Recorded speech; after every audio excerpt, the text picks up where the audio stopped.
If y'all want to see some John Deere stuff, man, y'all can see some John Deere stuff.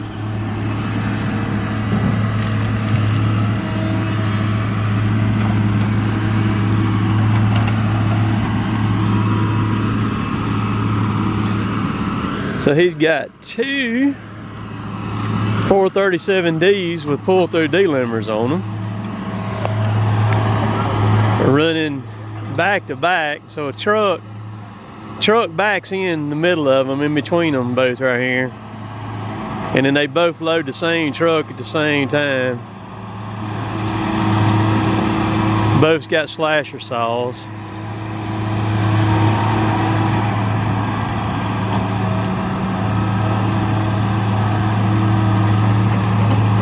And then he's got that's a 748L with duals all the way around on it. Running.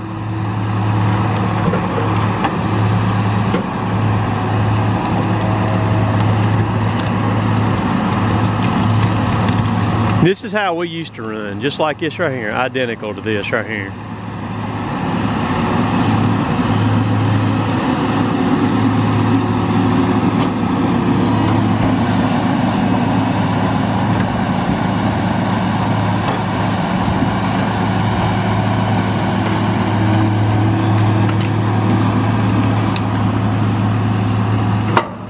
See, I want to see him snatch some through the pull-through D-limbers. All right, here he goes. He's gonna get this little pine right here if y'all can see it. See those knives close around that D-limber, and you just rear back and pull it. And there's got a saw bar up there on it.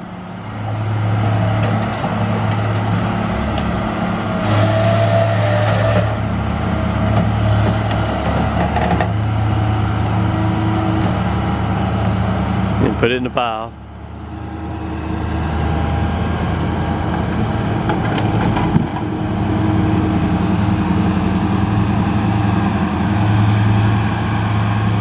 About to get on some fuel.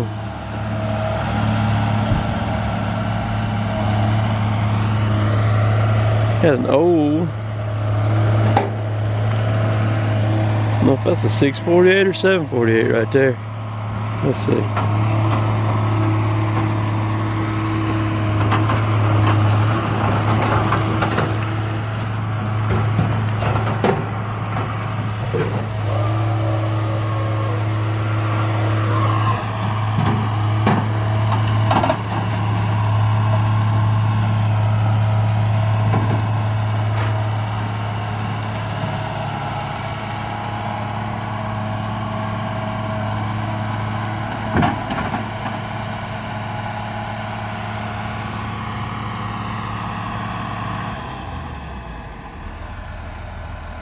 See, I come at the wrong time. I'm right here kind of quitting time.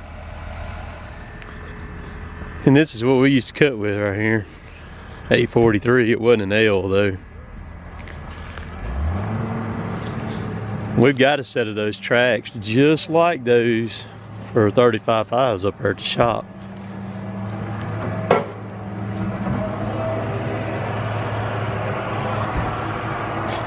To go on a single tire just like them. Let's see here. Yeah, these are 30.5s. That's what they are. This should be the FD22. Yeah, FD22 head on this machine. Got him a new set of teeth on it.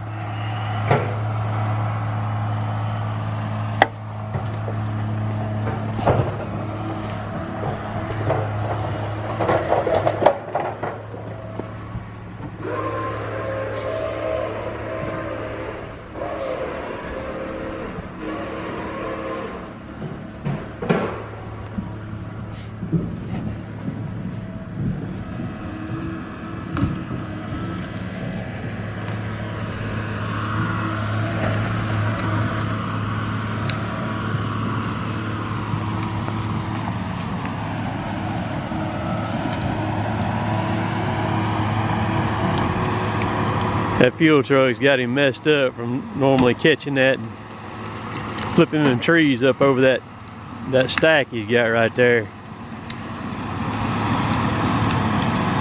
Because normally he'd just snatch them out, and the butts would go right there where that fuel truck's sitting, but he can't do that with that truck sitting there.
Well, ground soft up here too.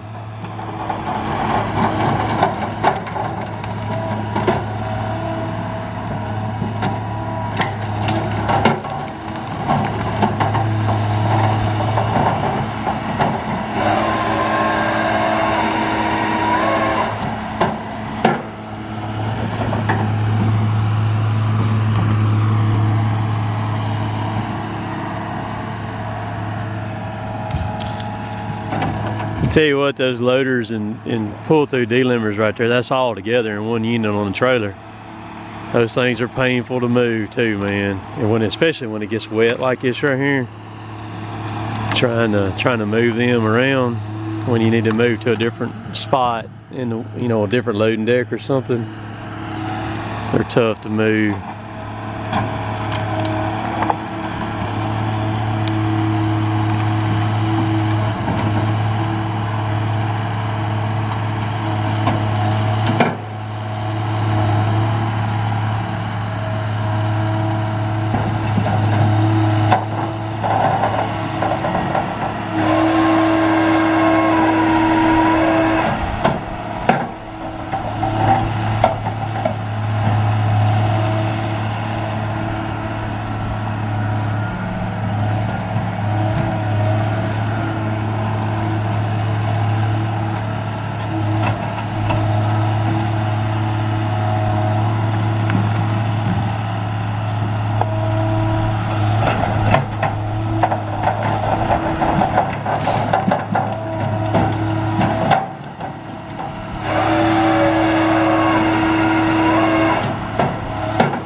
You multi-stem with it too. You can put a wad of them in there.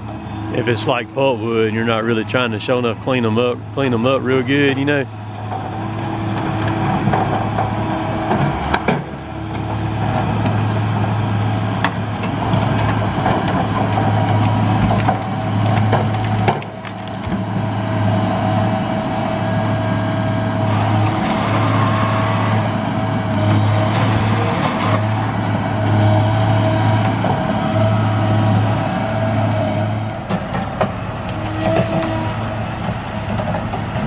And then the skidder, every now and then, depending on how bushy the trees are, he has to clean that D-limber out up there.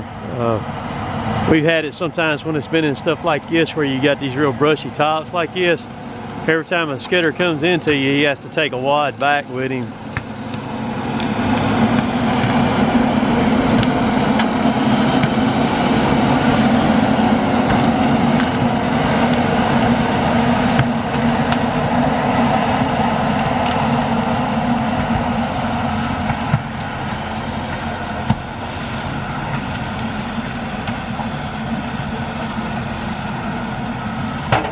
That's what he's gonna do, is to grab that brush there, because it'll get to the point to where that D-limber won't even move left or right, how it's spinning right there.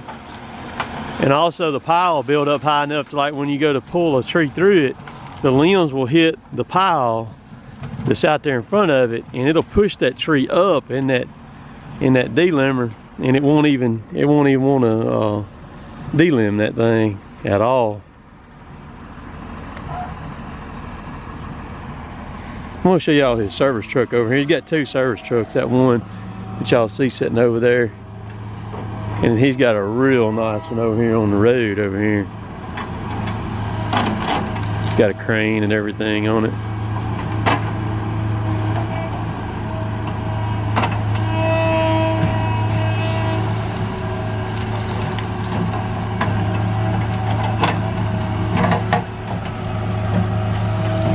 I may make the service truck video another video. Make 2 videos out of this right here.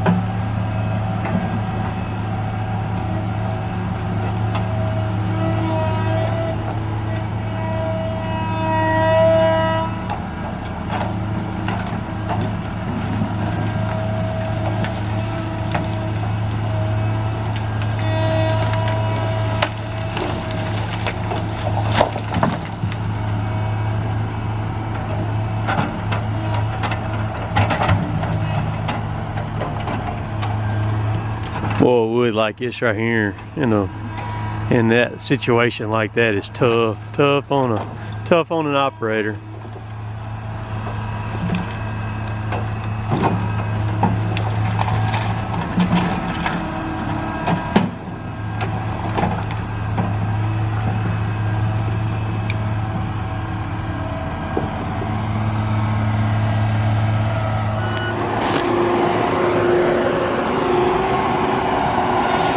So we're gonna watch this A43L John Deere run for a little bit. This stuff that they're cutting right here and logging, this is a nightmare for an operator. It doesn't matter whether you're the cutter man, the skidder man, or the loader man, or even the truck driving man. It's a nightmare all the way around for all parties involved. I'm gonna try to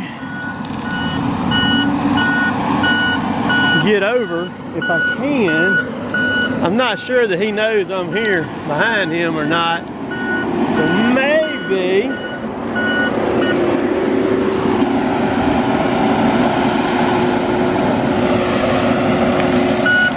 he'll look around, he'll see me in a minute.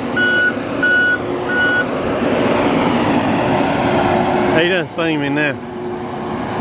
I want to get to the side of him is what I really want to do.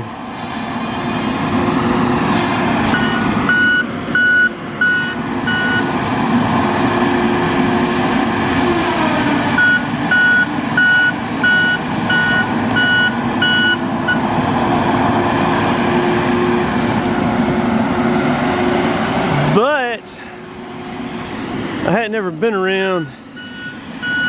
Let's see, all right, we'll do this. Come on, y'all. Y'all come on, run with me. Run with me, come on. Y'all don't slack behind me. I'm gonna get down here below him. Well, it's all about the shot, man. I don't know where to get, y'all. This is actually some pretty steep ground that they're working on right here. Alright.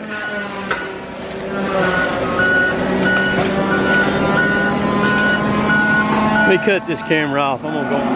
Man, I can't get where I want to be because if he lets a tree get away from me right here, I am toast. I got to get around on this side. I feel like a dog chasing my tail. I'm back around here dang near on where I started at. Dang it.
pretty steep that he's on.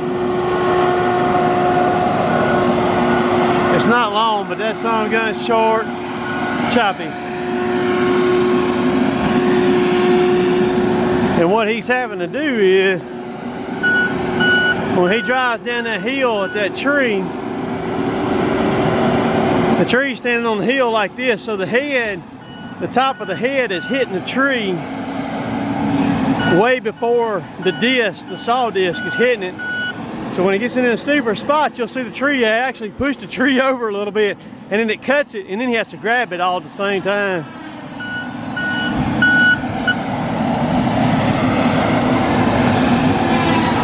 And I know he's trying to cut where I can watch him. This is just a bad little spot right here.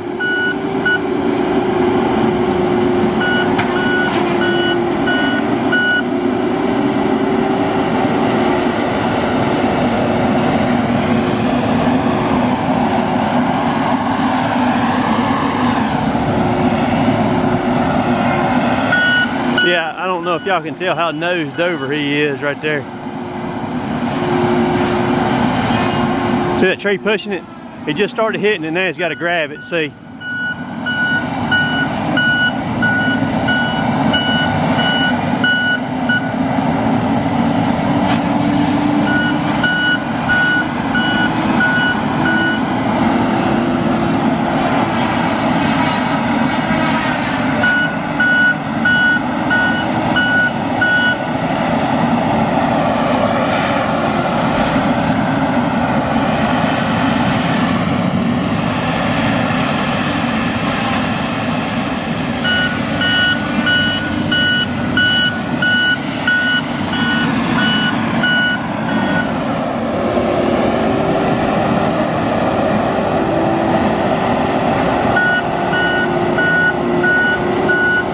Well, if he didn't have any tracks on them front tires, he would not be backing up from these spots he keeps going down in right there. Those tracks are helping him a lot.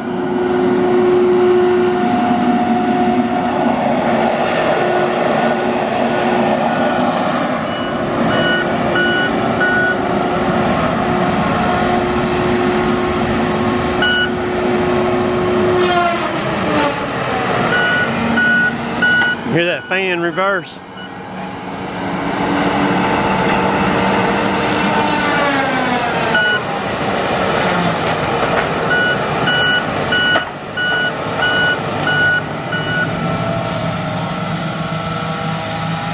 It's turned off now. That engine's running wide open, you can't even hear it.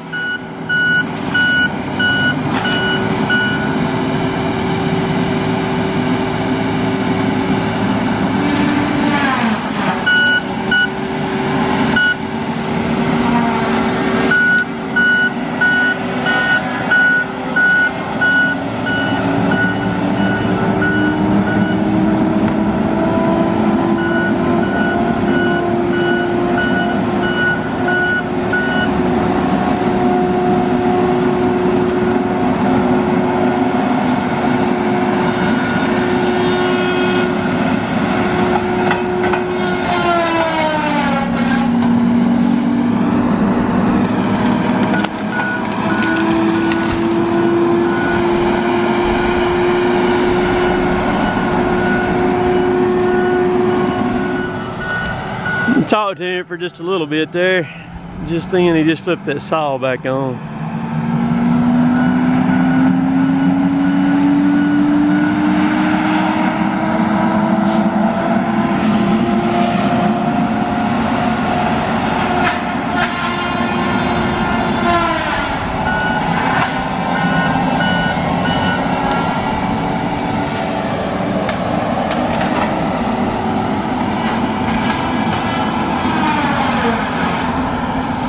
Well, you'll find out what your guts are made out of when you running one of these on some steeper ground, because you have to harness yourself into the seat, and all your weight all day long is going into that seat belt across your waistband down there. They've also got shoulder straps too. in it where you can lay them, where you put them over your shoulder, hold your upper body. But I don't usually like to wear the shoulder straps because I like my upper body to be able to move a little bit. I don't like to be that, because a lot of times I lean forward looking what's in front of me. But that's how we used to do it. We still got a Tiger. We got a 726 Tigercat. It's sitting over on our land right now. But that's how we used to cut everything, was with one of them.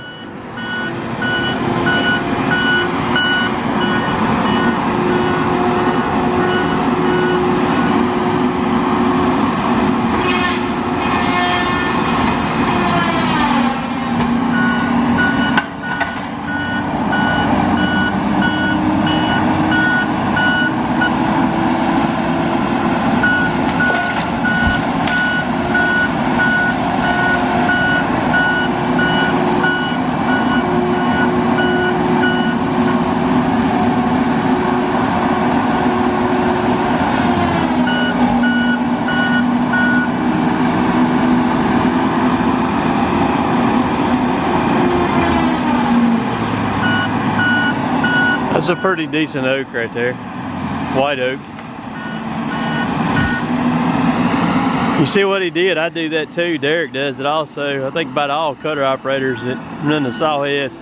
That one was a little bit big on the butt, and so rather than trying to make a cut all at one time, he run the saw in there, the disc on it, and cut into it there, probably about halfway or so, I bet, and then backed out of it and let his disc catch back up.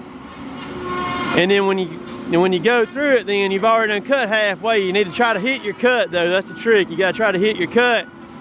And when you go through it, you kind of lean the head back a little bit to where to kind of push that disc out and up. Try to get that little, you're always trying to get that, just that little bit more, you know. Cut it off. That way you don't have to get down on the bottom side of the tree and try to cut it or rip the tree off or anything like that.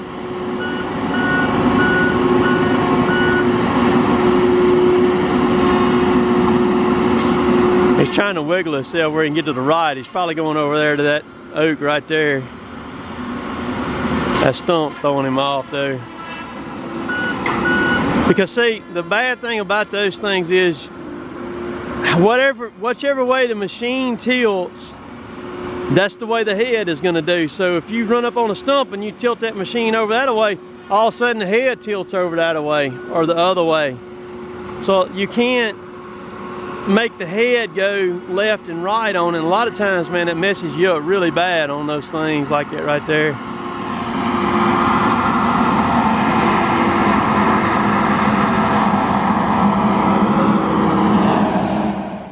So here in the southeast, what you just seen right here is a way that logging is predominantly done. We have to do it by the amount of money that we are paid to do it. And that's just how it works out for us. It's luckily, or well, with us, with TDK, we went out on a limb over 10 years ago to do it the way that we do it. And it cost us a lot of money, and it hurt us too to do it the way that we did it. But with the processor and the track loader, it's more of a long-term investment, you know, to do it that way. But big thanks to Billy Owens, and that was his son Jake that was in the 843L right there cutting with the rubber tire buncher there, for allowing me to film there. I'm going to be back over there and hopefully to film them some more. But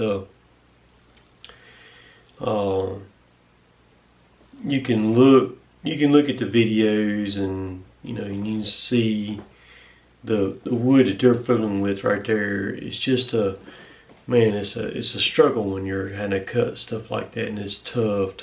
So like I said, I should be back over there and film some more. They're a little bit, well, they're kind of based out of about 60 miles south of us where we're at right now, and we happen to be cutting right there on the same road. So hope you enjoyed all that. I should get some more film with them. So we'll catch y'all later. Later, taters.